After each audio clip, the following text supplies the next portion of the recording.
எல்லோருக்கும் வணக்கம். அப்புறம் நவாஸ்கனி மேலே புகார் பண்ணியிருக்கீங்க. அது எப்போதும் உள்ள தர்காவும் பள்ளிவாசலும் கோயிலும் தான். இன்றைக்கி நேற்று உள்ள இது கிடையாது. எந்த பரதேசி நாயாக அதை புதுசாக அதை கலைப்பு விட்ருக்காங்க. அதை கலைப்பு விட்டுனா அங்கே உள்ள பரதேசி உள்ள நாயின் இருக்குல்ல, அந்த இப்ராஹிம், வேலூர் இப்ராஹிம் நாய், அந்த நாய் வேற சேர்ந்துக்கிட்டு பேச்செல்லாம் ஒரு மாதிரியாக பேசிக்கிட்டு இருக்கிறான். இதை மக்கள் புரிஞ்சு கொள்ளவும். இது வேலூர் இப்ராஹிம் யார்? அவனும் ஒரு துல்க பேதான். நான் பேசுகிறதும் ஒரு துல்கந்தான். நவாஸ்கனியும் ஒரு முஸ்லீம் தான்.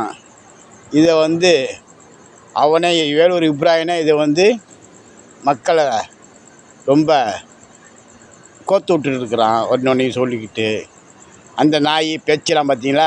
அவனும் ஒரு இஸ்லாமியில் சேர்ந்தவன் தானே. அவன் என்ன சொன்னான்? உங்கள் பள்ளிவாசலில் என்னத்தை வெட்டினாக்கா நீங்கள் சும்மா இருப்பீங்களான்னு கேட்குறான்.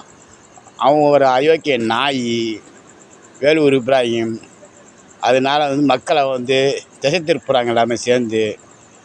அப்புறம் இன்னொருத்தன் அவனு சொல்லியிருக்கிறான், நீங்கள் முஸ்லீம்கள் எச்சரிக்கையாக இருங்க அப்படின்ட்டு இருக்கிறான். இல்லாட்டி நாங்கள் உங்கள் பள்ளிவாசலில் அதை வெட்டுவோம் இதை வெட்டுவோம் அப்படிங்கிறான் அந்த பரதேச நாய். ஒழுங்காக உள்ள ஜனத்தை பூரா எல்லாமே குட்டிச்சேர் பண்ணுறாங்க. நாதாரி பயிலுவோம், அயோக்கிய பயிலுவோம். அதனால் மக்களே, நீங்கள் எப்போதும் இந்து முஸ்லீம் எல்லாம் ஒன்றா இருக்கிற மாதிரி இருந்துருங்க. இதுதான் நம்மளுடைய திராவிட முன்னேற்ற கழகத்தை சேர்ந்தது. அஸ்ஸலாமு அலைக்கும்.